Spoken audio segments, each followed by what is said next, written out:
dito sa Riyadh. Salamat po, Randy Albano. Thank you, thank you. And nako sir, nakapagpuyat ulit kasi rest muna sa pagtitinda. O nga ma'am, kasi meron tayong MACQ. Bukas pag-usapan natin yan. Shout out kay Sultan. Shout out Solid Randy Katakayan. Maraming salamat po. And salamat Philip Bren. Thank you. And they did a businessman purchase island for 1.5 billion pesos. Cedar Rahman. Ali cute. Hello Kuya King.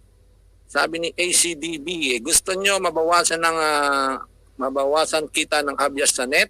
Unsubscribe nyo abias sa Traveler. Parang pinopromote mo na ano po ang mga topic nyo today dito? Marami. Inshallah. Alam mo naman tayo kapag tumatopic tayo, marami tayong pinag-uusapan dito. Mukhang fresh na fresh si Kuya King. Oo, medyo naligo pa si Kuya King. Philip Bren, ako hindi nakasubscribe dyan sa mga yan. Sabi ni chairman. At bagong ligo ba? Oo nga, sige. Chairman, kasi kung dito nyo unsubscribe, akit nga kayo dito habang inaantay natin si Kuya King. Akit muna kayo. Ay, mali pala. Asan ba yung invite? Yung invite. Asan na yung invite? Ayan, ito yung invite. Ayan, ito ha. Shoutout. Mali. Bumamali. Yan, nag-echo si Sir Reaction. Oo nga, hali Sir Philip Bren. And magandang gabi po, Sir King. Yan, at antayin natin si Sir King. Ma'am Ali sa pagdalo. From Germany, shoutout, Iowa. Basa-basa muna tayo. Ito na si Sir King. Oo, meron talaga. Di bale, gawa na lang natin ng paraan. Bakla na.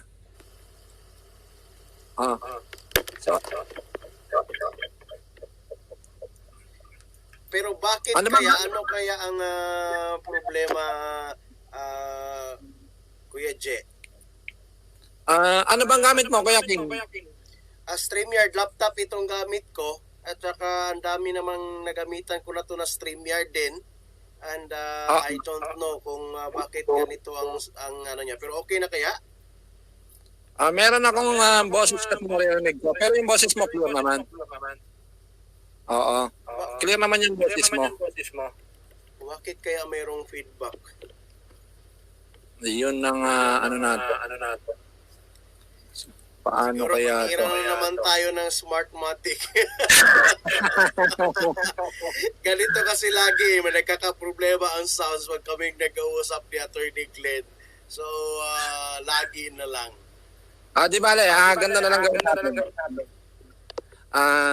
Bati ka na muna sa ating mga kababayan ngayon. Magandang gabi sa inyong lahat. Magandang umaga. And magandang tanghali sa mga kababayan natin, mga OFW around the globe, and even sa ating mga kababayan na nasa Pilipinas. Magandang madaling araw na dyan, pero salamat sa inyong pag-join at pag nanonood pa rin sa amin. So I hope and pray that we are all good, and sana may makuha kayong mga magagandang mga lesson sa gabing itong napag-usapan namin ni Kuya J. So salamat po, and sa mga taga Mindanao, maayong kadlawon sa inyong tanan din ha. And I hope na kamo magsuporta mo diri sa Reaction TV. And padayon mo og suporta diri kay kabalo ko daghan mo og matun-an nga daghang mga maayo nga mga topiko nga para sa atua kaayuhan nato. Salamat og maayong adlaw kaninyong tanan. Salamat Kuya King. Di bale, pagtisa na lang na muna natin pag-auditin. Okay, Kuya King, kasi ikaw kay OFW chairman, di ba, ang leader? Yes, ano po ba ginagawa ng isang katulad mo na isang OFW helpline na chairman? Mostly, magandang tanong yan, no? Dahil actually, itong OFW helpline, na-create ito siya, lalo na dito talaga, na-open lang pala ito sa public, na naging known siya, it's because of this pandemic. Pero itong OFW helpline is are doing well, are helping our community, especially dito sa Middle East, dito sa United Arab Emirates since 2012. Pero dahil nga itong nangyari nga na may pandemic, talagang sabi ko mahirap talaga kung ako'y mag-isa, wala tayong kasama. So ang ginawa ko is talagang nag-start ako na mag-vlog, nag-start akong manawagan online for the last 4 months, Kuya Jemar. So I said na siguro through social media, maririnig ang mga boses ng ordinaryong OFW, lalo na yung mga OFW na walang matakbuhan or would say mga OFW na gustong marinig ang kanilang mga problema. Ayun. Ganda na lang pala gawin natin, Kuya King. After mo magsalita, mute na lang kagad para at least mawala yung feedback. Sige. At least mas yan. Ganda, may solusyon na tayo, di ba? Para tayong nasa Zoom lang, di ba? So, mga Ka-Reaction TV, si Kuya King po ay kilala na po ng halos lahat ng mga leader ng buong mundo na kapwa natin OFW na tumutulong po sa mga mamamayan natin, at hindi po kailayan sa mga ibang viewers natin dahil napanood na po ninyo si Kuya King sa programa ni Banat Bay at sa programa po ni Ma'am Maharlika. So kung kayo po ay followers ng dalawang malalaking vloggers na yon, is kilala nyo na po itong si Kuya King. Kaya ito po ang second tanong ko dahil mamaya po pupunta po tayo dun sa main topic natin na about sa hybrid election na katulad nga nung binanggit natin dito last time kaya sa pag-interview natin kay Attorney Glenn Chong. Dahil po si Kuya King ay dikit po ito kay Attorney Glenn Chong. Kaya ito po muna, bago natin puntahan natin yon, Kuya King, ang tanong ko po is gaano na po karami yung mga natulungan ninyong mga OFW, especially dyan po sa Dubai? Kasi ang OFW Helpline Chairman ay nasa Dubai at marami pa po kayong counterpart na mga OFW na mga leaders sa iba't ibang bansa. May mga UK, US, may Southeast Asia. So ilan na po ba, gaano na po karami? Wag na po doon sa count number natin. Yung gano'n na po karami yung inyong mga natulungan? Yun lang po. Kung mag-uusap tayo about lang dito sa United Arab Emirates, kung saan tayo nakabase, we started, for example, ngayon lang pandemic. Itong pandemic na to, slice natin ha. Ngayong pandemic na to, ang OFW helpline, nakatulong tayo almost 1,500 individuals na nabigyan natin ng food assistance. So sa pera natin hindi naman medyo malaki, pero kung sa pera natin dirhams at saka sa dinar, dinar ba yan sa inyo diyan, di ba? So nasa mga 35 dirhams to 40 dirhams sa every food pack. So from April, nag-start tayo April, May, June, July, nag-August na ngayon. 4 na buwan na tayong tumutulong dito sa United Arab Emirates. Usually, tinutulungan natin yung mga kababayan natin every month. Kung talagang wala pa talaga silang trabaho, yung mga no work, no pay, patuloy pa rin ang tulong natin. Pero sa awa ng Diyos, for the last month, medyo bubaba yung binibigyan natin. Ibig sabihin, yung personal na ekonomiya nila or yung hanap buhay nila medyo umaarangkada na. Yun yung masaya dyan. And nakatulong tayo dito sa mga, for example, mga kababayan nating na positive. So iba ang grupo na yon, OFW yun siya ng mga victims ng COVID. Meron tayo doon na positive. Pinapadala natin sila kung anong gusto mong pagkain sa hospital na Filipino food. Yun yung advokasya naman natin dahil ayaw nga nilang kumain ng biryani. Dahil alam mo naman, you want to gain more health at saka kailangan malakas yung immune system mo. So nagre-request sila ng mga adobo, mga pansit, mga kalderetang hindi ko na lang i-mention kung anong klaseng karne yun siya. So sila yung pinapapili namin. Ganun kahirap yung advokasya namin dito dahil talagang kinikater namin isa-isang Pilipino na naging positive until na naging negative siya. After na nag-negative siya, ang ginagawa ko, kinukunik ko siya sa ating butihing Consul General dito na si Kuya Paul Cortez na sobrang bait talaga, very supportive sa OFW Helpline at saka sa ating labor attaché dito na si Ma'am Attorney Felicitas Bay. So ang ginagawa ko dito kapatid na Jemar is nililink ko sila doon sa OWA para makakuha na naman ng dagdag na suporta ng gobyerno. Binibigyan sila ng vitamins, binibigyan sila kung anong cash assistance na maibigay nila. But para sa mga hindi nakakaalam, itong OFW Helpline, sabi ko nga, since 2012, naka-focus lang talaga ako sa mga undocumented babies or undocumented children. Lalo na yung mga abandon na mga bata dito dahil yun yung nakikita ko na very helpless. Wala talagang tumutulong dito gaano sa UAE. Itong mga bata na undocumented. And sabihin ko sa inyo, siguro kung nanood kayo, kung nag-subscribe kayo sa OFW Helpline sa YouTube, yung mga past videos ko is lagi akong nananawagan ng mga wanted mother ang hinahanap ko dito. Ang bata na iwan dito, kapatid na Jemar naiwan dito sa UAE, wala nang mama, papa. So, sobrang kawawa yung mga bata na gusto niyang umuwi sa Pilipinas dahil yung iniwanan niya na tao or kababayan natin, iniwalan din ng trabaho, uuwi na sa Pilipinas. So, anong gawin dun sa bata? Hindi naman pwedeng itapo yung sa basura or ibigay kanino-kanino na lang na ibang lahi or Pilipino. And we know na hindi mo naman pwedeng tanggapin yung bata na yun kung wala ka talagang magaan sa loob mo na tatanggap ng bata. Baka anong gagawin mo doon, especially kung ang bata babae pa. So baka mapunta lang sa hindi mabuti ang bata. So yun yung mga concern ko dito talaga is more on the children aspect problem dito, yung undocumented at matatawag nating abandoned children. Ayun.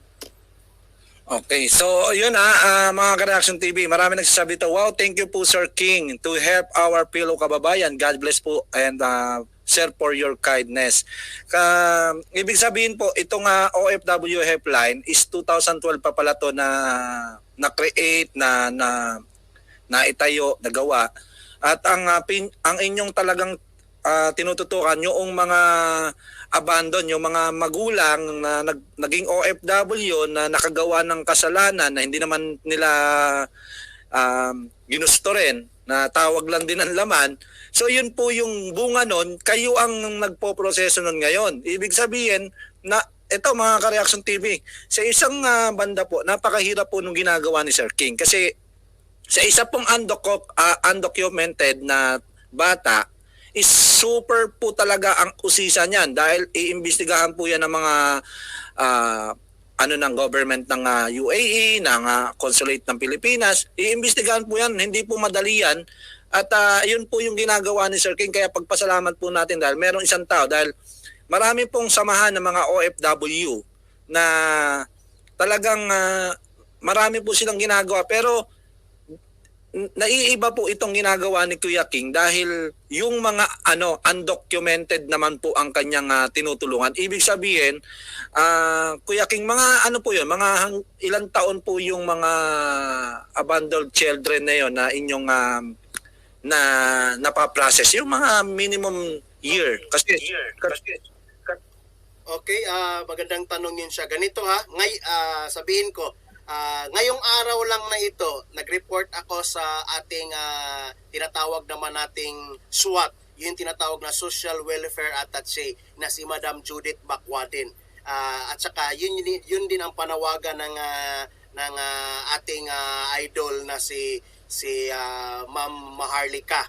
At ngayon, gusto ko rin na magiging fashion din dito ng Reaction TV.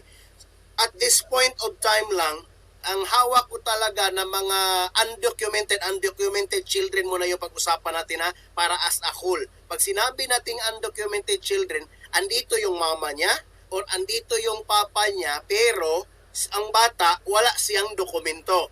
Or ang mama niya overstay din. Or ang mama niya or papa may trabaho pero ang naging casualty yung bata, para naging sakripisyo. Masakit yun. So, but out of 30 plus children, nasa mga 37, hindi naman aabot ng 40, nasa 5 dito ang bata na wala talagang mama at saka walang papa. So yun yung data dito ngayon. And ang pinaka masakit dito, may undocumented children na aabot na siya ng abandoned children. Aabot na ng 10 years old, 9 years old, 8 years old ngayon. And pinakabata dito is, kung hindi ako nagkakamali, is only 2 years old and 6 months, less than 6 months.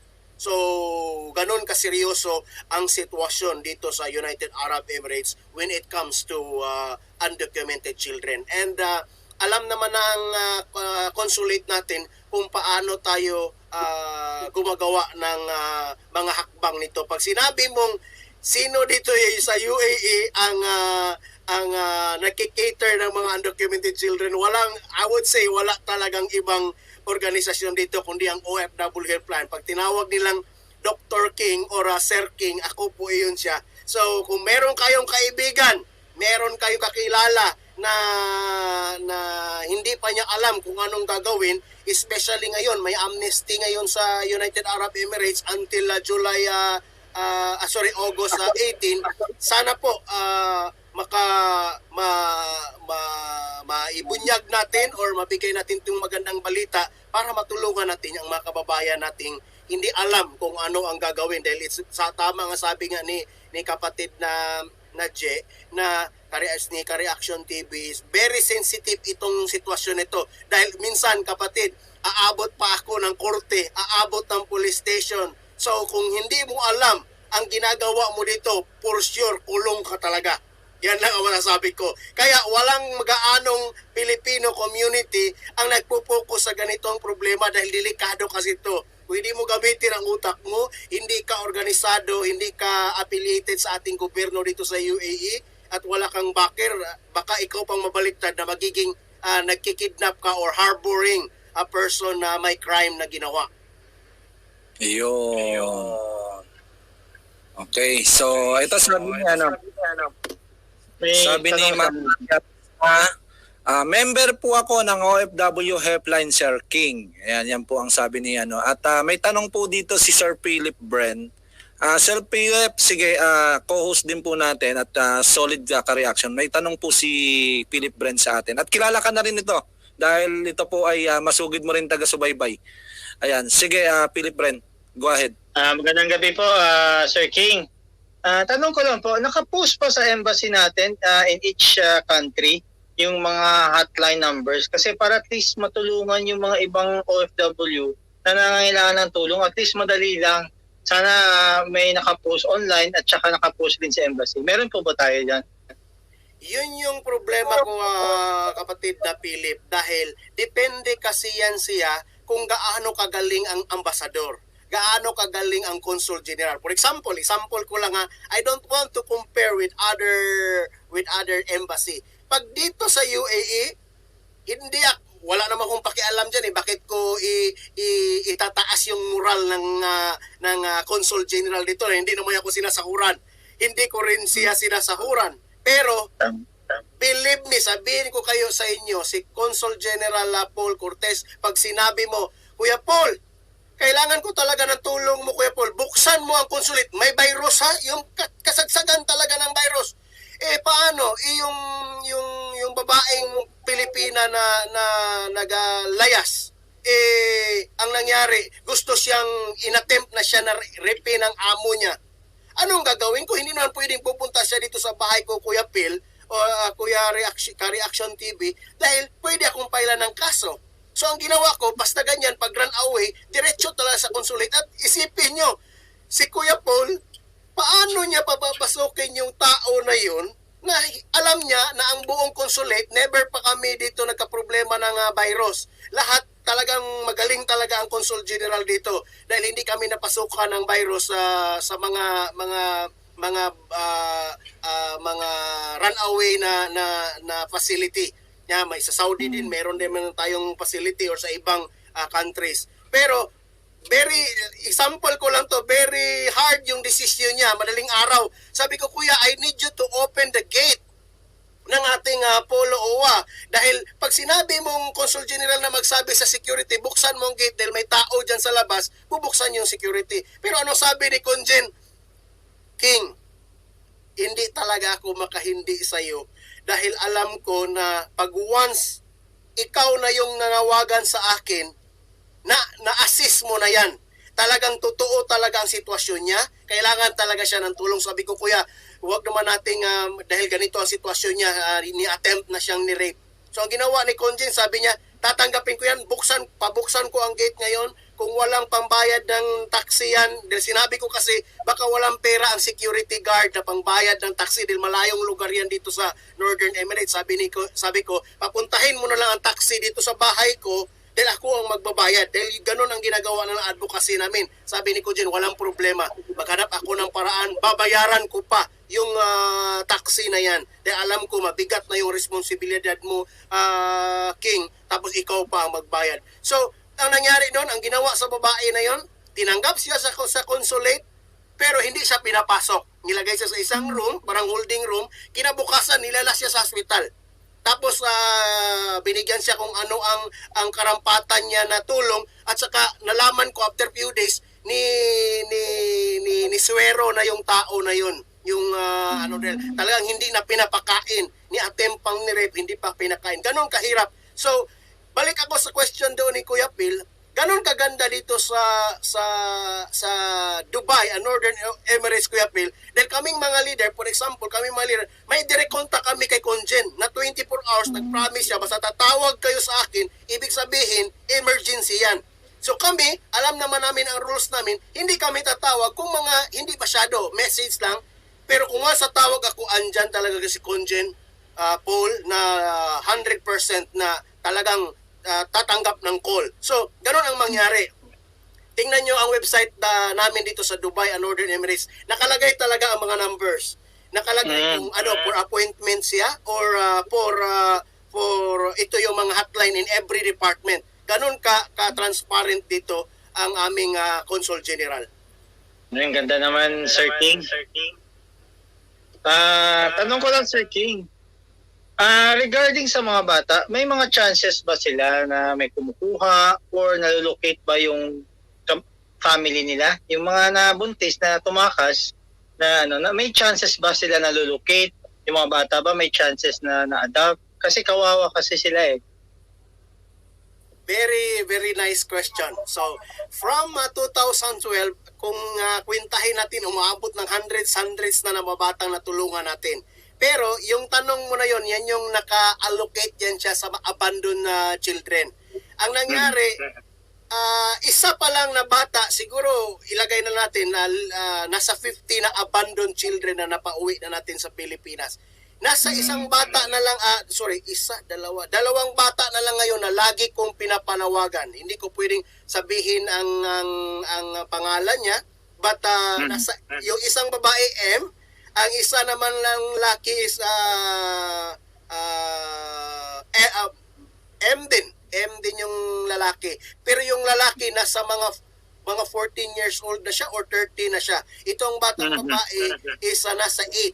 Siya na lang yung hinahanap namin, yung mama papa niya na medyo missing pa. Kaya yung rason na hindi makauwi ng Pilipinas. Dahil kailangan talagang ikorte pa dito after makuha yung DNA. Pero may good news ako.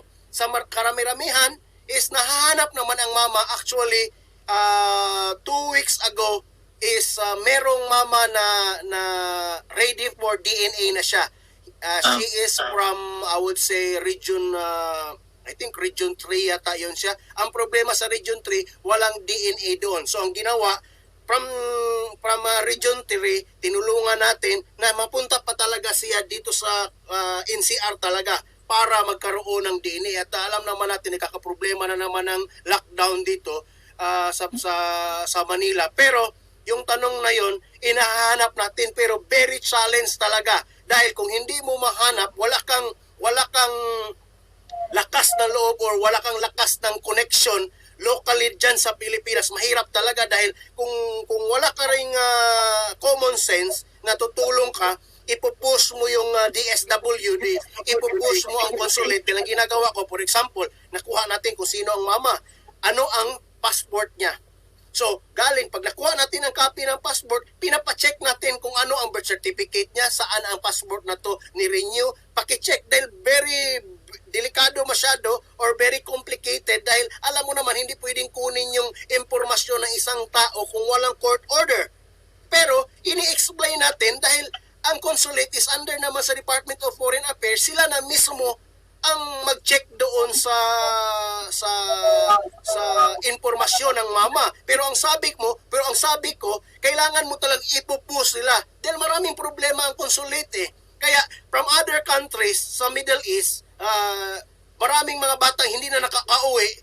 Ang nalaman ko nga dyan sa area sa Saudi Arabia, Kuwait, Oman, Qatar, ang nangyari, maraming mga Pilipinong bata na sinurrender sa pulis, wala naman siyang mama at saka papa. So kinukuha na sila ng mga lokal.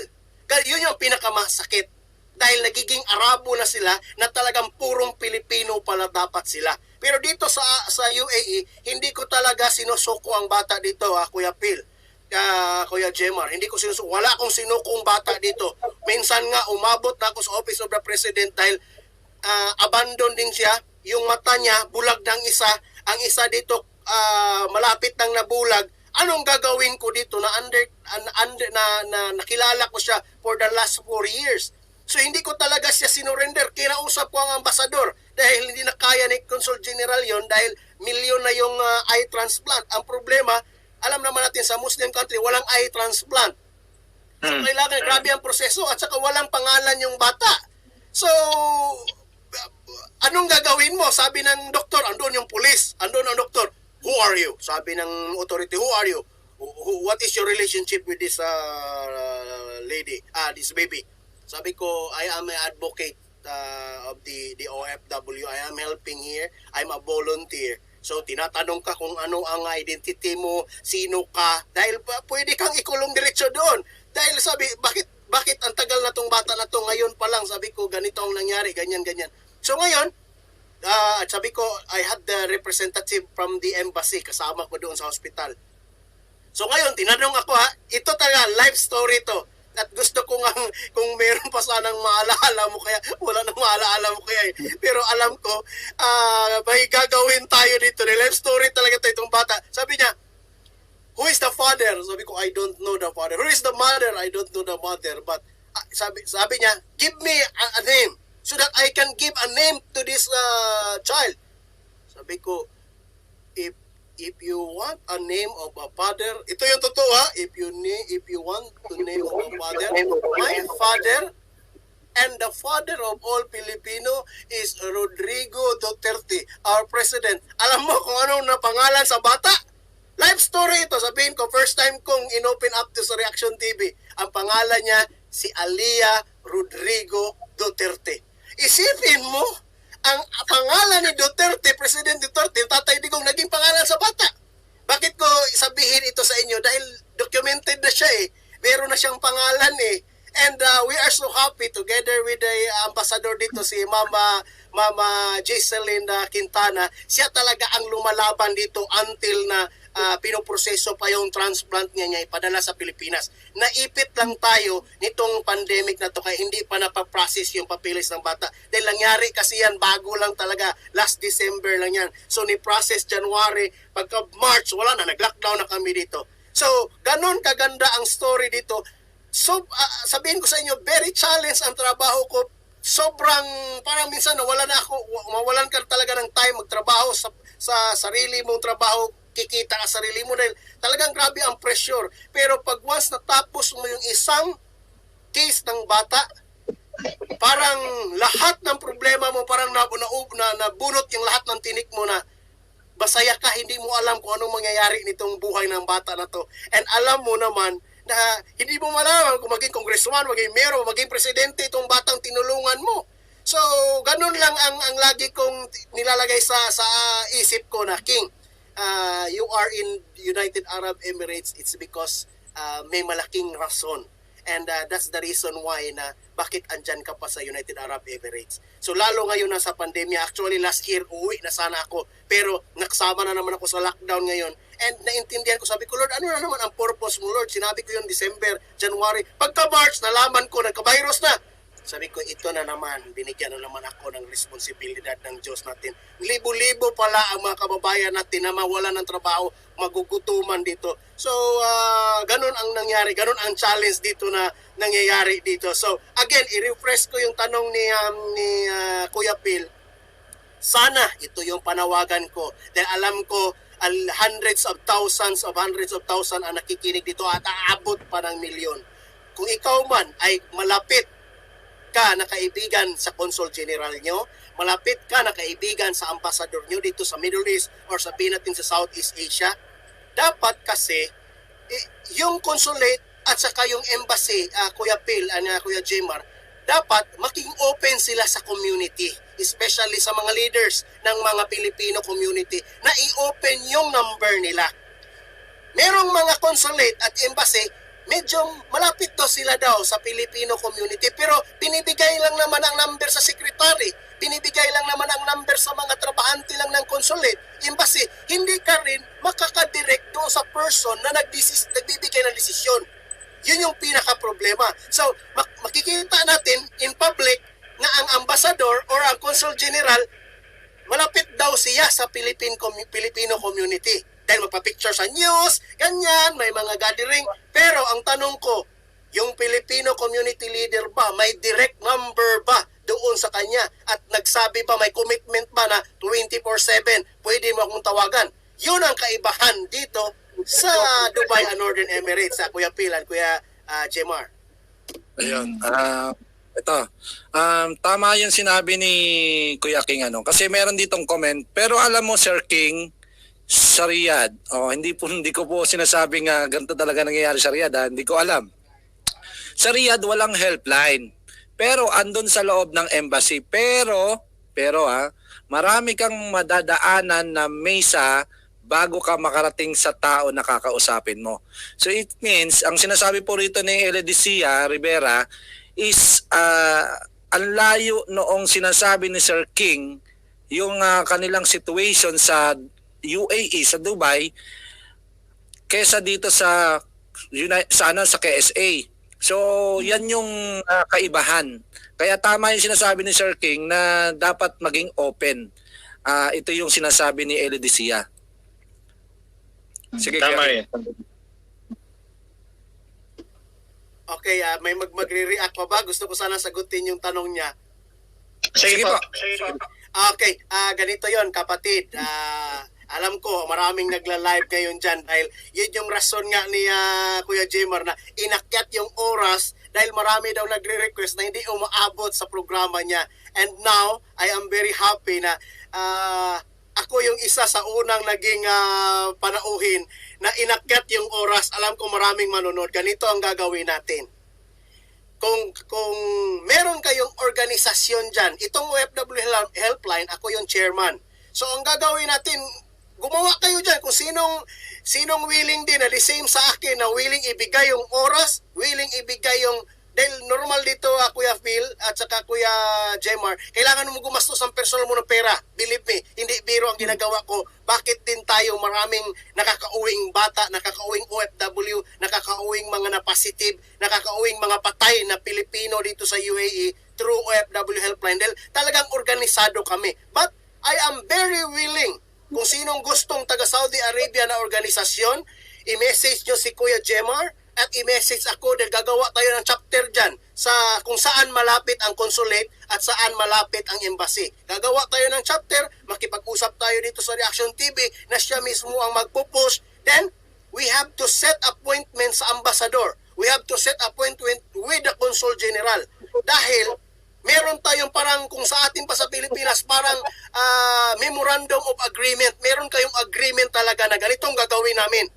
Ang gagawin namin, sabihin natin, gagawin namin ambasador, gagawin namin congen is, hindi kami ang mga bida dito. Ang bida is kayo pa rin sa gobyerno. Dahil binibigay namin sa inyo eh. Pero ang maganda dito, ambasador at saka congen, na filter na namin ang mga problema ng mga Pilipino. Kami ay mag-i-endorse na lang after na na-assist na namin yung kaso. So yun yung pinakamaganda. Kailangan kasing ipaintindi sa ating Consul General at saka sa ambasador. Dahil usually, hindi ginagawa to nila dahil medyo may sitback sila, takot sila. Baka ang mangyari dito, babaliktad ako. Baka mangyari dito is itong taong binigyan ko ng ganitong power or would say itong ganitong authority, the same kay King dito sa Dubai, baka magpa-EPA lang is lalong masira itong embahada natin or ang consulate. So alam din natin, I hope maintindihan nyo, alam natin kung saan lang ang border natin. Alam natin kung saan, anong gagawin lang natin. So meron tayong mga forms, meron tayong mga assessment na ginagawa na titimbangin natin kung itong tao na to na case, direct ko ba ito ibigay kay congen or ka-ambasador, or itong case na to kaya nating idaan sa normal na proseso. Dahil kung sinabi kong i-direct ko na kay congen, yun yung mga kaso na hindi na natin hawak ka, Kuya Phil. Parang life and death na, that's the time. Dahil as maging leader, for example, gagawa tayo ng OFW helpline dyan. As a leader na the same sa akin, nag-i-create natin the same na eagle or star, kailangan meron kang sariling desisyon. You have your own decision o call, tinatawag natin may sarili kang call na ito para to kay congen talaga or ito para to kay ambassador, hindi to kaya. Life and death na to. Kung hindi tutulungan ngayon, baka malibing na to sa diserto or maging missing na to. So ganun ang sitwasyong mangyayari. So hindi naman pwedeng abusuhin din natin yung linya na yon. Hindi naman pwedeng lahat ng problema ibibigay natin direct kay congen. Hindi pwede. So as a leader, it's a very challenging thing dahil ikaw mismo ang magbabalance, ikaw magtitimbang. Ikaw yung magagawa ng barometer.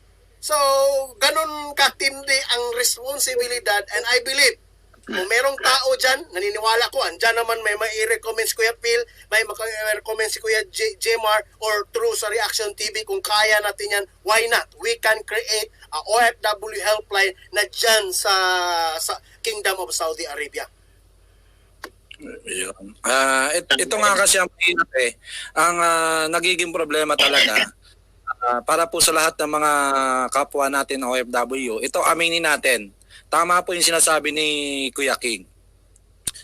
Minsan po kasi sa isang OFW, nagpunta tayo dito sa ibang bansa, hindi man natin gusto magkaroon tayo ng problema.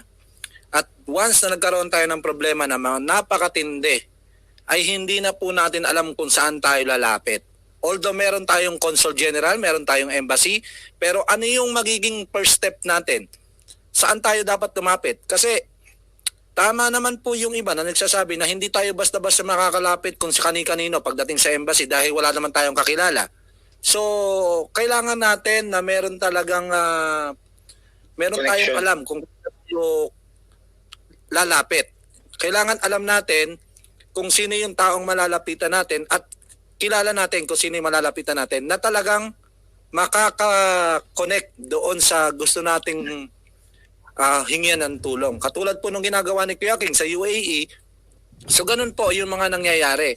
Ibig sabihin ko, sa ating mga kapwa OFW, mapa Middle East man yan o ibang lugar, minsan po kasi hindi natin talaga alam kung saan tayo dapat lumapit.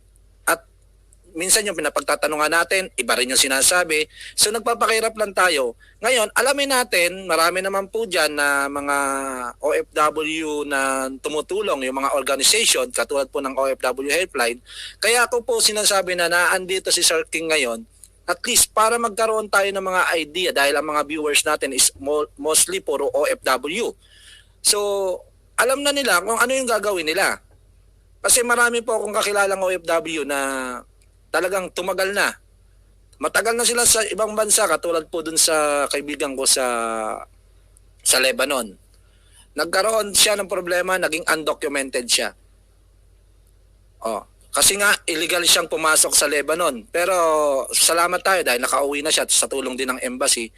Dahil kinausap niya yung mga organization doon na talagang yun ang unang hakbang. Hindi kasi tayo basta makaka-direct siya eh. Kasi hindi naman natin alam kung sino ba yan. Sino ba yung consul general natin? Sino ba yung nagpapatakbo dyan sa embassy? Sino ba yung mga dapat nating lapitan? So ito po yung time para malaman natin, ma-educate tayong lahat na may mga taong gusto talagang tumulong na walang hinihinging kapalit. Ibig sabihin, katulad po ng OFW helpline na naka-base po sa UAE, may tanong po dito. Ito ang tanong, Kuya King. Meron daw po ba kayong counterpart sa bansang Kuwait? Ang yan po ang sabi ni Bernalyn Belmedida.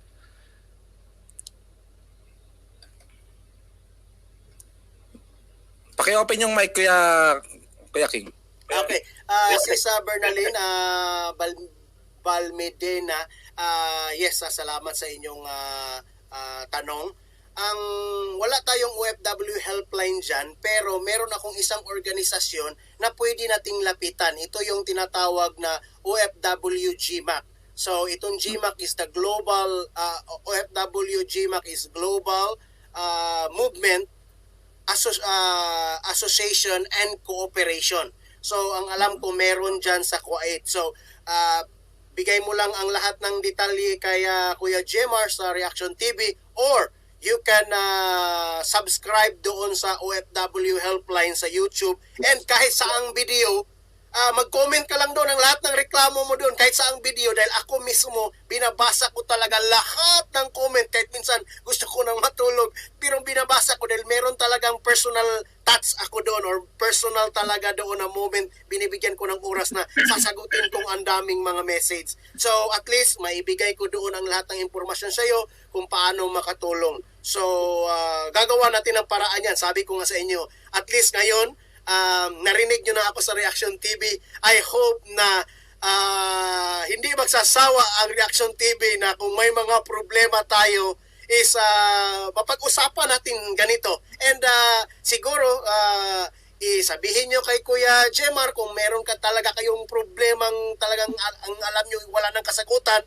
I am always here, 24/7 din ako na willing na makipag-live sa inyo kung anong gagawin natin, kung hindi na talaga makaya yan, kung wala tayong contact dyan sa Kuwait, why not we go directly sa UMWA, direct tayo sa Office of the President. Meron akong contact sa Office of the President, si Kuya Bongo. Actually, nakatulong na tayo ng 77, yung napauwi na na-stranded sa Malaysia, na bago lang nakauwi last week lang, is natulungan natin. At kaninang umaga mismo meron na naman akong segment sa serbisyong OFW sa SMNI. Sila din ang partner ko doon sa Malaysia. So hindi pwedeng maging imposible na ang Reaction TV maging partner ko rin dito. So this is the collaboration ng mga leader ng OFW na talagang nagmamahal sa ating bayan, at lalong nagmamahal sa mga OFW, dahil tayo lang OFW ang magmamahalan, believe me. Dahil maraming mga congressman na andyan nakaupo na sinasabi nilang representante na sila ng OFW, sabihin ko, syuhada. Maraming mga senator dyan na sinasabing, mahal ko kayo OFW, kami ang nagre-represent sa iyo, pero saan sila ngayon? Dahil ang nakakaintindi sa ating mga OFW, tayo lang mismo mga OFW kung anong buhay natin. Bakit? Yang mga senator, yang mga congressman na yan, na-try ba nilang namuhay sa abroad? Na, for example, sa isang maliit na bahay, 7 kayong tao, 10 tao kayo nagsishare, nagpa-partition sa isang kama na single bed, naging 2 pa ang matutulog? Na-try ba nila yon? So hindi nila mapipil yun. Pasalamat tayo na andyan si Kuya Bongo at saka ang presidente natin na parang OFW din talaga, na nakakaintindi kung ano ang puso ng OFW. So yan yung call ko. So ito pala yung channel ko. Please subscribe. Mag-comment kayo kahit saan dyan na video. Pero ang masasabi ko naman sa ating mga kababayan, sabihin nyo sa akin kung ano ang totoong istorya. Dahil sabihin ko sa inyo, hindi ako Superman dito. Hindi ako si Batman. Hindi ako si Captain Barbell, kami dito ni Kuya Phil at saka ni Kuya Jemar. Mag-complain kayo, siguraduhin nyo na kaya nyo ring panindigan. Dahil mahirap kasi na kung tutulungan na kayo, mawawala na lang kayo sa kalagitnaan ng bakbaka natin dahil ako, si Kuya Jemar, si Kuya Phil, ang masisira din doon sa Office of the President. Sabihin nila, o saan na yung nag-complain sa'yo, King? Saan na? Nawala na pala dahil kinausap ka lang pala ng amo mo na bibigyan ka ng additional 500 dirham. Hindi ka na gustong umuwi ng Pilipinas. Ang nangyari, Kuya Jemar, bakit ko sinabi ito, Kuya Jemar? Dahil may nangyayari dito sa UAE niyan na sana napauwi na siya. Nalaman pala dahil yung isang katulong din nakasama niya nanonood pala sa programa natin. Ang nangyari, nagsumbong sa amo, nagsipsip, inayos-ayos ng amo. After na inayos-ayos ng amo, nag-okay na siya. Hindi niya tinuloy ang complaint. Hindi na siya sumali sa repatriation ngayon dahil we are still ongoing yung repatriation. At alam ko dyan din sa inyo. Ang nangyari, last 2 weeks ago, hindi na lang namin alam kung anong nangyari sa kanya. Hindi na siya makontak. Wala na. O hindi natin alam kung pinaliktad na siya ng amo niya na, for example, ang normal na nangyayari, pinagbibintangan na nagnanakaw. So, ngayon, bumirang sa kanya yung sanang complaint niya. Yun naman ang ayaw kong mangyari na parang nalagay tuloy ka sa alanganin. So don't make any complaint na hindi mo kayang panindigan dahil wala kasi kami diyan na susundo sa iyo sa gate. Wala kami diyan na susundo sa iyo. Ikaw mismo ang pupunta sa consulate or sa embahada at doon na kami magpa-follow up sa iyo kung anong nangyari sa iyo. Dahil pwede naman nating lapitan ang secretary natin sa undersecretary natin sa UMWA, si Madam Sara Ariola, kaya din nating lapitan directly kay Senator Bongo. Pag hindi na kaya kasi Kuya Phil, Kuya Jemar, ang ginagawa ko, nilalapit ko na agad sa diretso sa Office of the President. And I tell you, within 3 working days, meron agad reply. Hundreds of OFW na tulungan natin. Pero yun lang masasabi ko, wag naman nating gawin na tayo ang masisira dahil marami pang mga Pilipino ang life and death. Lahat tayong OFW, life and death dito eh. Paglipad pa lang natin, life and death na ang sitwasyon natin. Hindi natin alam kung makauwi tayo.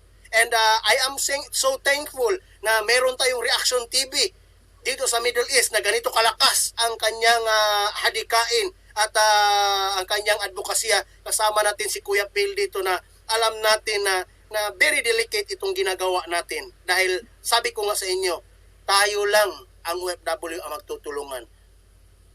Tama. Yes. Tama. Ito, may mga ibang lahi din na wala namang gantong programa na katulad sa atin. Dahil yung ibang lahi, kanya-kanya yan eh. Ultimo nga ang visa nila, sila may bumibili para makapunta lang sa ibang bansa.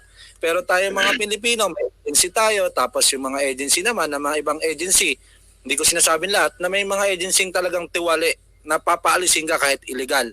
Ngayon, ang pagkatapos pumunta mo sa ibang bansa, illegal ka na pala, hindi mo pa alam, nagka-problema ka, wala ka palang dokumento. Lahat pala ng dokumento mo, nakaligtas ka sa atin sa Pilipinas, pagdating dito, nagkaroon ka ng problema, hindi ka pala totally legal, undocumented na ang tawag sa'yo. Yan po yung ginagawa ng mga katulad ni Kuya King, na kung saan, yun nga sinasabi niya, yung OFW GMAC na pang worldwide, is kasama po doon yung OFW helpline na counterpart po. Ibig sabihin, kasi yung OFW GMAC, Kuya King, it's, if I'm not mistaken, is yan ay talagang lahat ng iba't ibang leader ng iba't ibang bansa na andyan. Kumbaga parang yan yung principal organization at isa po dyan yung OFW helpline na kung saan nakabase sa Dubai. If I'm not mistaken na Kuya King, tama ba ako? Yes, tamang-tama ka. At alam ko, nakausap mo yung global president natin, yung last nag-usap tayo. Yun yung si Ma'am Lalaine, na naka-base naman siya sa China. Bakit sinabi ni Kuya Jemar, itong OFW GMAC is registered talaga to sa SEC na tumutulong para sa OFW. Ang OFW helpline naman is mga maliliit at tayo na mga organisasyon all over the world din na naka-focus doon sa agarang aksyon Dahil marami kasing problema, Kuya Phil, Kuya Jemar, ang OFW. Merong problema sa trabaho, may problema sa overstay, may problema sa human trafficking, prostitution, may problema ang OFW. Dami-dami. Pero pag sinabi mong, Kuya King, Kuya Jemar, Kuya Phil, gusto ko nang umuwi, yung nangyari sa repatriation ngayon, tell me, ilan kayo? 100 kayo? Gumawa kayo ng sulat? Bukas? Anong araw na matanggap ni Kuya Jemar?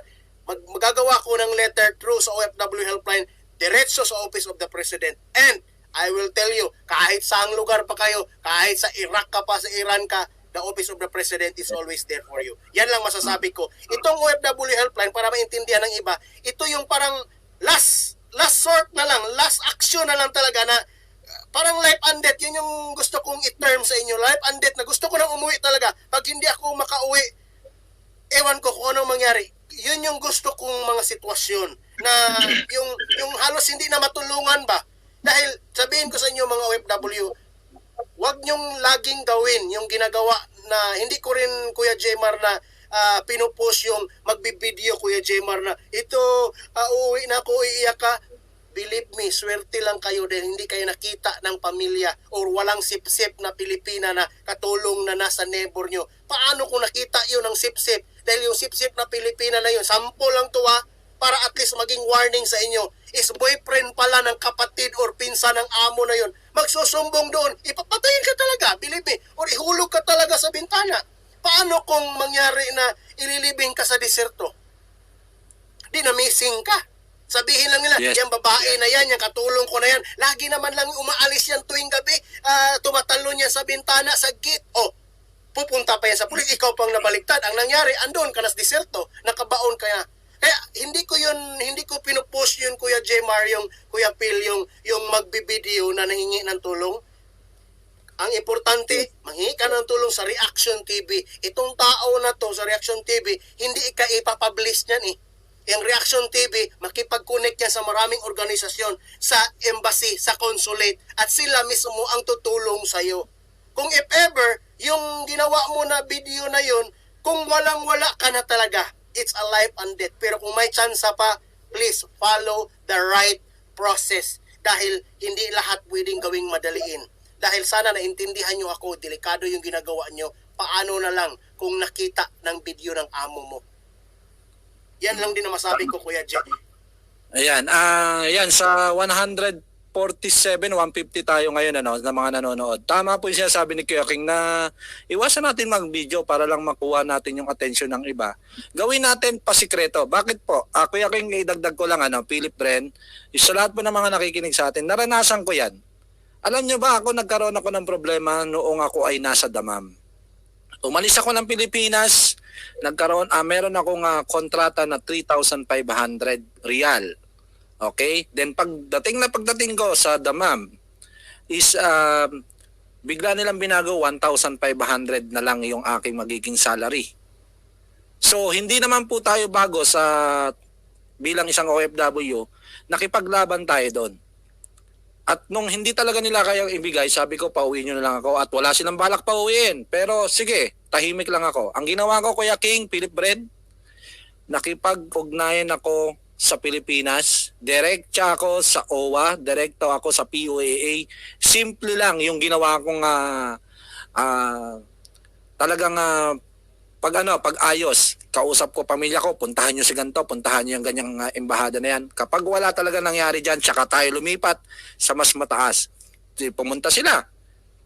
Then, sabi ng OWA, sige, gagawa natin ang paraan ko. Kontakin ko yung ating agency na nagpaalis sa inyo na ganyan nga nangyari. After 2 days, 3 days, eto na, lumalapit sa akin ang amo ko. Bakit daw ako nagsumbong sa government namin? So wala na siyang magagawa dahil naka-team rin na siya. Ibig sabihin, wala na siya. Kahit ano pang gawin niya sa akin, alam na ng government namin na yung problema ko ay ginagawa na. At after 3 days, pero 1 buwan po ako nakipagbaka noon, 1 buwan mahigit. After 3 days, binigyan na ako ng ticket ng amo ko. Binigyan na ako ng ticket ng amo ko. Umuwi ka na. Ito na yung ticket mo. Umuwi ka na. Hinatid pa ako. Talagang todo suporta sa akin para sabihin lang niya na wag siya maban sa Pilipinas, At saka wag siyang masira yung pangalan niya. Siyempre, kunwari, akala niya, bata ako, na masusuyo niya ako. Sige, okay lang kasi nandito ka sa bansa mo eh. Pero pag-alis ng eroplano at paglanding ko sa Pilipinas, ang binalikan ko naman ngayon yung agency. Dahil kung hindi dahil sa agency na mali yung ginawa nila, na pinalabas lang nila ganon, hindi sila dadala. Nagsampa uli ako ng kaso laban doon sa agency. Ibig sabihin, pinanagot ko na yun nandito sa ibang bansa, pinanagot ko pa yun nasa Pilipinas. At least, nagkaroon ng justisya. Hindi lang tayo pwede mananahimik na tama na yan. Hindi kasi dito kapag tayo gusto nating maayos lahat ng problema at may mga ibang Pilipino pa doon sa agency na yon, nagagawin din yung mga ganong pagkakataon, hindi na mauulit dahil natakot na sila. Ayun, awa naman ng Diyos. Yung agency na yung na-suspend yung agency na yun at nagsarado yata hanggang ngayon. Yun akin at talagang todo hingi ng pasensya yung may-ari na agency sa akin sa mga nangyari. Yun ang gusto ko lang sabihin sa inyo. Madagdag ko lang, sir, no? Yung agency rin kasi sa atin sa Pilipinas, basta lang kasi makapaalis ng tao.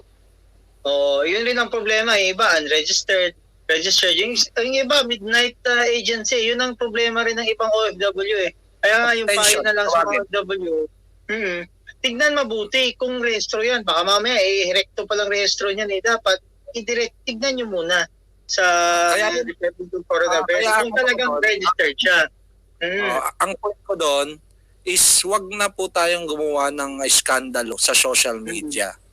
Ngayon, kung gagawa kayo ng video, isend nyo mismo sa taong yung taong talagang pinagkakatiwalaan ninyo na yun talaga ang sitwasyon ninyo, di ba? Kasi minsan yung mahirap mag-type, mahirap mag-typing, ginagandaan na lang sa video, tapos ilalagay sa social media. Kung gagawa man po kayo ng video, wag nyo nang i-publish, send nyo na lang doon sa taong yun, yung ano yung kwenta nyo yung kung ano, at least maiintindihan na ng tao yun. Kung ano yun, wag lang i-public. Di ba, Kuya King? Tama ba? Yes, tama yun. Yun yung campaign ko sa OFW Helpline na wag niyong ilagay sa alanganin ng sarili niyo. So tama yung sample ni Kuya Jemar sa nangyari sa kanya na biktima din siya ng ganyang klaseng estilo. So ang masasabi ko ganito, dahil ang inyong abang na lingkod ay simpleng tao lang, pareha lang din ni Attorney Glenson, laging naka-t-shirt dahil hindi naman yun nga sabi, for example sa akin wala naman akong mga magagandang mga damit dahil papauwi na nga ako sa Pilipinas. Siguro pansin niyo, papauwi na sana ako, talagang bumili na naman ako ng mga bagong damit dahil na lockdown nga tayo. So ganito yung ginagawa natin sa mga lahat ng hindi nakakilala sa akin. Isa po ako sa part ng nagbigay ng mga ideas kung bakit nabalangkas yung OFW department. Isa po ako na part doon na talagang pinakinggan ng ating Speaker of the House, si Kuya Alan. Personal din niya akong kakilala. Nasa politika pa ako noon sa Pilipinas. So ganito yung ginawa ko, at least napag-usapan nyo about agency. Ang isa sa pinost ko doon sa OFW department is that ang OFW department, siya na mismo, I don't know kung the same dyan sa Saudi Arabia, na yung agency, ang nangyayari kasi ganito, para ipaintindi ko sa iba bakit maraming naging biktima sa human trafficking. Human trafficking kasi yun na Kuya Jemar, yung ginawa, yung sample mo kanina na, or kahit ikaw, yung nangyari sa iyo is human trafficking yun. Pag once may usapan kayo na ganito ang presyo or ng sahod mo at ganito ang trabaho mo at hindi nasunod yan, that is considered human trafficking. Okay, so ganun ang nangyayari. Inaabuso yan ng agency. So, ano ang nipost ko doon sa mga provisions sa Department of OFW? Sana lahat ng mga agency, dahil itong POAE, magiging under na sila sa Department of OFW. Itong OWA, maging under na siya sa OFW. Itong DOLE, ang DOLE, mag-focus na lang talaga siya sa labor sa local sa Pilipinas. Hindi na siya makialam sa international. So, ang gusto ko sana, ito yung push ko sa Department of OFW natin, na ang lahat ng agency under sa department natin.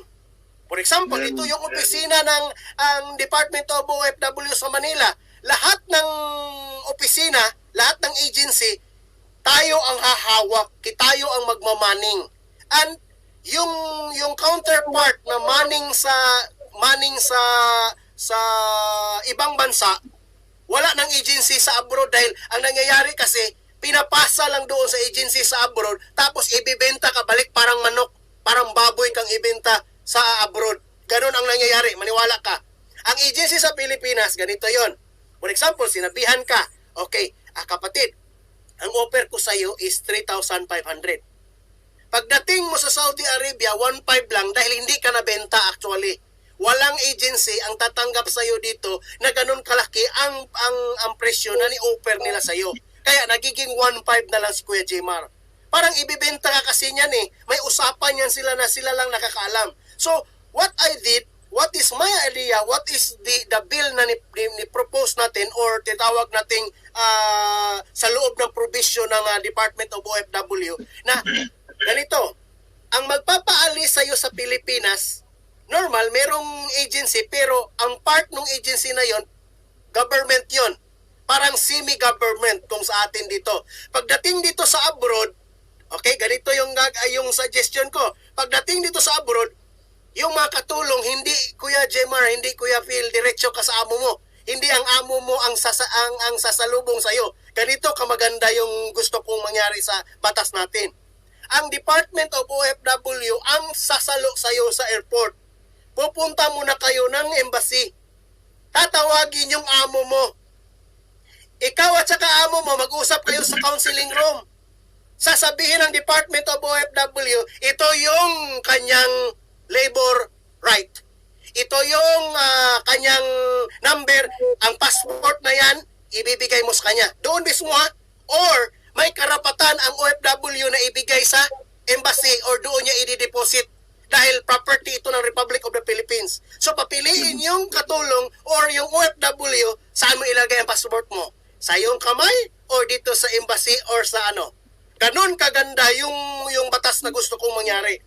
So ang nangyari dito is that pagdating pa lang sa abroad, matatakot na yung masiraulong amo dahil nakapunta talaga sila sa consulate eh. Nakapunta talaga sila sa embassy eh. Hinarap sila doon eh. Inexplainan sila eh. Kung gagawa ito ng kalukuhan itong amo mo, tawag ka lang diretso sa hotline na to. Ito yung hotline na 24/7 na kami, pagtatawag ang distress OFW dito, kami mismo dahil hindi man tayo pwedeng, ang embassy at saka consulate mga Pilipino hindi pwede silang mag-rescue sa inyo. Hindi pwede ang consulate officer pupunta doon sa iyo. Hindi pwedeng si Kuya King ang helpline magre-rescue sa iyo dahil walang ganung batas dahil under tayo ng foreign law, foreign government. Ang mangyayari niyan, ikaw mismo ang pupunta sa consulate before ka matulungan ng consulate. Ang consulate sila ang magbigay sa iyo ng instruction na ganun ang gagawin ganito. So ganun ka-complicated ang magiging OFW. So balik ako doon sa ni-propose ko na mga amendments sa Department of OFW para hindi maabuso yung karapatan ng Pilipino or especially mag-focus tayo doon sa makatulong talaga na mga kababayan sa Mindanao, mostly yung mga Moro. So ang nangyayari, pagdating sa abroad, kukunin siya ng consulate, ilang minuto lang naman kayo mag-usap niyan doon eh. Parang mayroon tayong PIDOS. Pero iba yung PIDOS natin. Sa every consulate tayo magpipidos para malaman kung ano ang karapatan niya. Bibigyan natin siya. Doon na papasok yung tanong ni Kuya Phil kanina na, Kuya King, meron ba tayong mga number ang lahat ng OFW na tawagan? Mahirap yun. Dahil minsan, hindi na updated, nagbago na pala ang number. Minsan din mga kababayan natin hindi marunong mag-check sa Google kung anong itanong. So, ang maganda doon, pagdating mo sa saan ka na bansa dito sa Middle East or sa saan pang dako, bibigyan ka ng updated na number na dito ka tatawag. Ito yung mobile number mo, hindi pwedeng kunin ng amo mo, ito yung passport mo, saan mo gusto, iiwan mo dito dahil may karapatan ka na i-deposit mo sa consulate or sa embassy or sa iyong kamay. At amo, hindi mo pwedeng pakialaman ang passport dahil hindi to kanya. Ang may-ari nitong passport na to is the Republic of the Philippines. So, ang amo, naintindihan niyo Kuya Bill, Kuya Jerry, natatakot ang amo. Sabi niya, empower na pala ang government ng Pilipinas. Hindi na pala pwedeng ganito-ganito. So, yung amo na to, sabihan na hindi ka pwedeng yung katulong na to, hindi mo pwedeng ibigay sa pinsan mo ha? Hindi mo pwedeng ibigay sa mama mo ha? Hindi mo pwedeng ibigay sa kapatid mo. Dahil yan yung nangyayari sa mga Arab countries eh. Dahil ang tingin kasi nila sa makatulong nila is slave ka. Slave ka ng buong angkan. Slave ka ng buong pamilya. So, hindi pa rin nawawala yan sa mga utak nila. So, yun yung gusto kong yun yung i-impose ko pag mangyaring papasa na tong batas na Department of OFW. Yun. Kuya Phil at Napakaganda yun. Ayan, bago tayo magpatuloy, 211 tayo ngayon. 200 na, tumataas na, Kuya King. Shoutout kay Anatot from Europe. Maraming salamat. At meron ditong napansin akong message from UAE. Kuya King, basahin ko lang sa iyo. Sir King, dito ako UAE ngayon. Daming naghihirap ngayon dito na kapwa Pilipino natin. Isa na din ako doon. No work, no pay pa rin kami ngayon, Kuya King. Ayan po yung sabi ni Arch Sultan TV. Okay, Art Sultan TV. So, I believe ikaw, meron ka sigurong channel din siguro or vlogger ka. So, masasabi ko lang sa iyo, Art, is this, marami talaga ngayon dito sa UAE ang mga no work, no pay. Pero what I did, itong OFW Helpline, tinutulungan namin ang mga no work, no pay, kapatid na Art, April, yung start ng lockdown talaga, April, May, and June. Pero ngayong July, start last month, Kuya Phil, Kuya Jemar, hindi na kami tumutulong. Dahil alam naman natin gumugulong na ang ekonomiya eh. Hindi naman ngayon lockdown, total lockdown na eh. May mga trabaho na eh. So, depende na lang sa mga OFW kung hindi naghahanap ng diskarte. For example, meron akong chatroom, Kuya, yung kanina, si Kuya Art, pwede kang sumali, Kuya Art, sa OFW Helpline chatroom. Meron akong chatroom para sa mga distressed OFW. Meron akong chatroom para sa mga mama na mga babies. Meron akong chatroom sa mga runaway. Meron akong chatroom sa mga stranded. May chatroom din ako para sa mga positive at saka sa mga nag-recover na mga COVID. Ganun kadaming chatroom ang minamanage ko. Dahil kailangan mo kasi ditong lagyan ng confidentiality. Dahil hindi naman pwedeng sa mga undocumented children, mothers, malagyan ng isang runaway. So, hindi kapareha, hindi sila magkakaintindihan. Iba-iba ang concern niya. So, very sensitive ako sa confidentiality ng every member ng OFW Helpline. Pag sinabi mo kasing member ka ng OFW Helpline, konti lang dito ang mga volunteer. Mostly, ng member ng OFW Helpline, Kuya Phil, Kuya Jemar, are distressed OFW. Sila yung mga membro talaga dito. And most of them nakauwi na sa Pilipinas, na-repatriate sila. Thousands of my member na sa Pilipinas na sila na natulungan natin sa repatriation ngayon. So, ganun ang nangyari. So, Kuya Art, kung gusto ka, please subscribe mo yun or pupunta ka sa Facebook ko na Aman Sumbang Point or King Chopasar Likayan Paras Bilimak. Yun yung account kong dalawa. Actually, bakit naging Aman Sumbang Point yung account ko? Yung Aman Sumbang Point ko na account is the name of our family resort sa Mindanao. Ang nangyari dahil hindi na ako maka-add ng mga bagong mga distressed OFW lalo na itong panahon ng pandemic. Ang account ng resort namin sa Glan, Sarangani Province, naging helpline tuloy, sabi ng mga kapatid ko. Grabe talaga, King. Pati ang online na booking natin at saka online inquiry natin, naging OFW helpline na. Pero sabi ng mga kapatid ko, sabi nila wala tayong magawa. Dahil si King, ang puso niya talaga nasa pagtulong yan. Yeah. Walang pili yan. So, dito nga sa bahay ko, Kuya Phil, Kuya J-Bar, nakikita ng mga ibang lahi, may mga Indian, Pakistan, Bangladeshi. Nakita nila na maraming Pilipino na ang pumipila. Sila din, pila din sila. At saka bumabalik pa talaga every week, nanghihingi ng itlog, ganun, wala kang magawa. Dahil hindi tayo namimili dito ng kulay, ng balat mo, anong klaseng tao ka. Pag kumatok ka din sa bahay ko, for sure, meron kang ulam, meron kang bigas, isang sakong madala talaga. Kaya, mahiya lang ako iikot itong video ko sa bahay ko, pero makikita mo sa gilid ko, ang daming sako-sakong bigas, dito lang, 1, 2, 3, 4, 5, 6, walong tag 5 kilong bigas. May mga gatas pa ako na pang infant, newborn. Andito ngayon, no, parang diba, makalat kasi yung bahay ko. So mahiya lang ako iikot. Pero yun yung bahay ko. Maraming noodles, maraming tinapa, ligo, lahat dito, sardinas.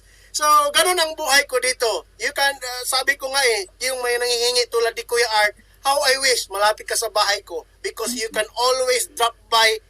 Parang sobra pa to sa DSWD, Kuya Art, Kuya Jmar, Kuya Phil. Dahil you can always drop by here at ganun lang. Pahingi ng isang sakong bigas, I'm always here to give you isang sakong bigas or anong pagkain meron tayo. Sir King, may tanong ko sana ako, Sir King. Sige, bago mo itanong yan, susugan ko lang sinabi ni Kuya King tungkol dun sa mga OFW na humihingi ng sinasabi na no work, no pay. Ito, real talk tayo. May mga OFW talaga na no work, no pay. Pero, may mga OFW na nagsasabi lang sila na no work, no pay para lang makakuha sila ng tulong. Hindi ko sinasabing lahat. Yung personal interest kasi hindi naman talaga naaalis yan. Kasi nga, yung iba, porket na naging kalahati ang sahod nila, sabi nila na kulang na. Ang mahalaga dyan, magtiis tayo kung ano yung meron tayo. Pero kung talagang walang-wala na, maiintindihan naman tayo ng taong tutulungan. Katulad po sa mga OFW na yung mga ayuda ng OFW, di ba? Lahat gusto mag-claim. Di ba? Lahat gusto mag-claim. Pero, bakit hindi nabigyan lahat? Dahil yung iba, talagang may requirements na ikaw ba talaga ay wala ka ba talagang trabaho? Kasi hinihingi nila kung yung sinasabi, yung amo mo, ano bang si status ng amo mo? Kailangan namin ng guidance ng amo mo na talagang wala kayong trabaho at no work, no pay kayo. So hinihingi nila. Kaya marami nagtatampo mga OFW sa atin na hindi nabigyan ng mga ayuda dahil nga sa ganong pamamaraan. Ibig sabihin, gusto lang talaga nilang makakuha ng ayuda na binibigay ng gobyerno. Ibig sabihin, ito po, maging real talk tayo. Totoo lang tayo sa sarili natin. Nandito tayo sa ibang bansa. Kahit papano ako, talagang sabi ko nga, yung sahod ko naging half na. Talagang bawat sahod half. Pero nagtanong ako doon sa mga taong mga kaibigan ko, ano ba yung binibigay ninyo? No work, no pay lang ba yan? Sabi niya sa akin, bro, ano ba yung status mo ngayon? May trabaho naman kami pero ano na lang kami, half salary. Bro, hindi kayo kasama. Dapat dito is puro more on wala talagang trabaho at talagang sarado ang company nila. Marami kasing ganun pinapalabas nila na wala talagang trabaho. Pero pumunta ka sa kanila mismo, ayan doon naman pala, bukas naman pala yung kumpanya nila. So dapat maging lang tayo, maging open, honest. Maging tayo, honest sa sarili natin. Kasi yung mga nagbibigay ng tulong na yan, hirap din po yan magkalap ng kung saan manggagaling yung mga tulong na itutulong nila. Ibig sabihin, hindi porket may mga organization na ganyan, is dapat talaga mapunta yan sa mga taong karapat-dapat. Katulad po ng ginagawa ng Reaction TV, is not profitable channel. Dahil yung kinikita po dito sa YouTube channel is napupunta naman ito sa mga outreach program. Ibig sabihin, kung makapapansin mo, Kuya King, yung video natin dyan sa mga outreach program, mga Reaction TV na talagang matulungan yung mga taong kahit papano mabigyan natin ng tulong kahit kokonti lang sa bansang Pilipinas. So yan po ibig sabihin na kung karapat dapat talaga matulungan, sure, pwede kayong lumapit kay Kuya King na talagang sabihin ninyo kung ano yung sitwasyon ninyo o kung ano ba talaga. Hindi naman kayo pahihindihan Ibig sabihin, yung puso ni Kuya King sa pagtulong is bukas. Pero wag naman sana nating samantalahin kung hindi naman talaga dapat gawin. So maging totoo lang tayo. Katulad nung kay Art, alam ko naman na hindi magsasalita tayo ng ganyan, is si Art is totoo na wala talagang trabaho, no work, no pay. So, tignan mo rin, kung malapit ka kay contact mo si Kuya King. Nandyan yung kanyang Facebook, yung kanyang YouTube channel. Puntahan mo dahil isang vlogger ka, malawak naman yung So, yun yung ibig sabihin. Bawat tulong, wag natin isipin na mabibigyan tayo kagad. Wag sasamahan loob kung hindi tayo mabibigyan kagad dahil ang binibigyan ng tulong is yung mas karapat-dapat. Yun lang po.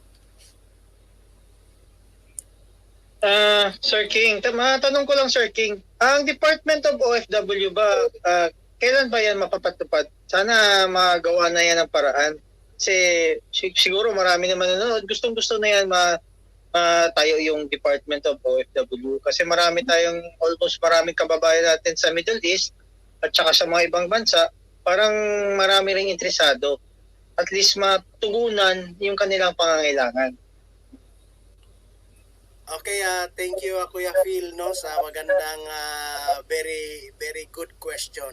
Itong OFW natin last March pa lang, early March pa lang is pumasa na sa Kamara Representante sa mababang kapulungan. Wow. So ngayon nasa Senate na to siya.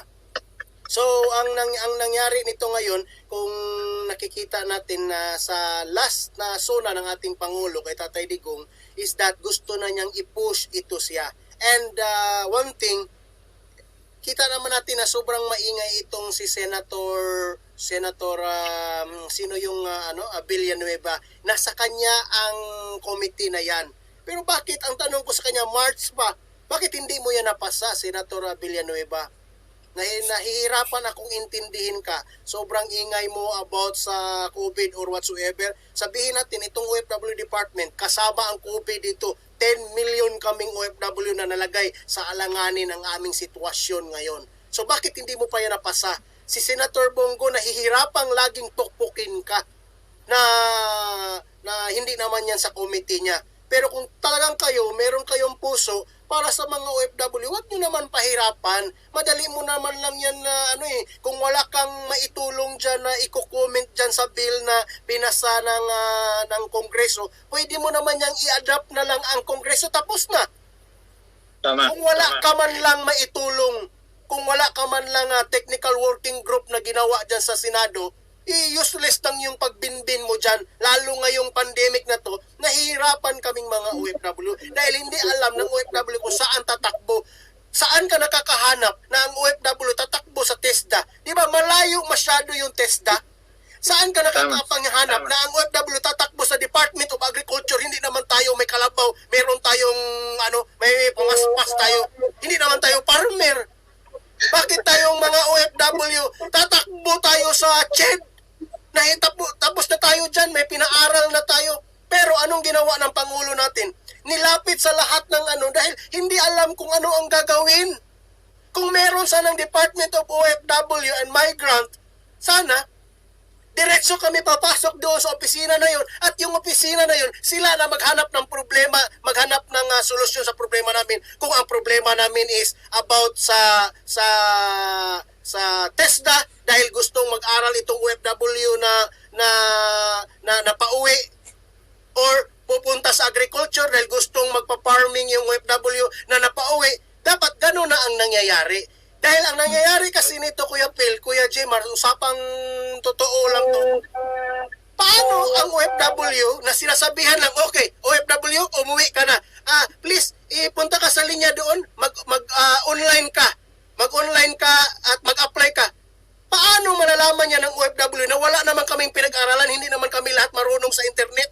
Ang lahat ng mga OFW, ginawa lang yung Facebook dahil sa Messenger na makakausap ang pamilya, pero sa totoo lang, hindi nga yan marunong mag-post, hindi nga yan marunong pumunta kung saan ang settings. Yun yung totoo lang talaga. Usapang totoo ito. At paano naman ang OFW na wala ngang pinag-aralan, ang gusto lang dito, nagtrabaho lang dahil talagang gustong tumulong sa pamilya niya? Paano siya pag nauwi siya sa Pilipinas, paano siya pupunta doon sa TESDA? Paano siya pupunta sa Department of Agriculture? Nga lockdown nga. Pero kung meron tayong sariling departamento, may tayong sariling database, hindi na kailangan ng OFW mag-apply online. Ang serbisyo na yon ibibigay direct sa kanyang bahay. Delivery mismo sa doorstep. Nahirapan na nga kami. Ang OFW ibang OFW, survivor na nga yan siya sa COVID. Paalisin mo pa sa bahay niya para mag-apply lang dyan sa TESDA, mag-apply lang dyan sa Department of Agriculture. Syuhada.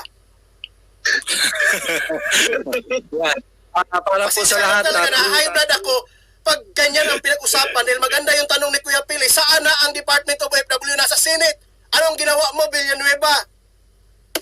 Oo, tama. Na, kasi Pinopolitika Pinopolitika talaga ng mga yan. Kaya nga, bago ang lahat, 283 viewers na tayo, Kuya King. Maraming salamat. At talagang hindi pa natin napag-uusapan dito yung hybrid. Mamaya mapag-uusapan natin bago tayo matapos.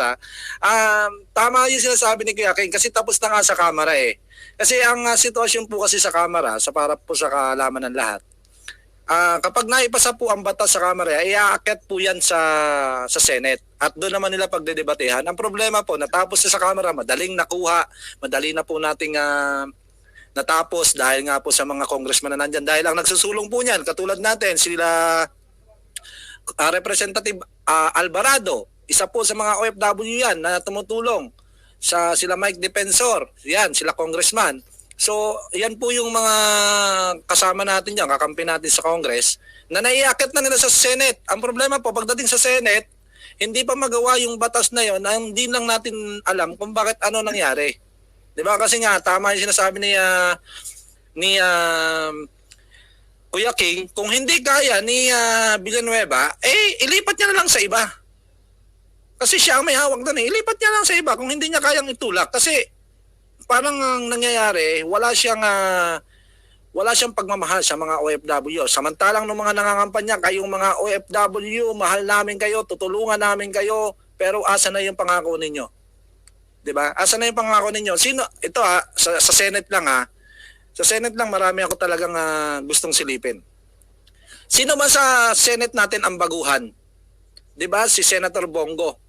Pero 2019 siya, 2020 pa lang tayo ngayon. Ilang batas na ba ang nagawa ni Senator Bongo? 2 batas na. Ano 'yon?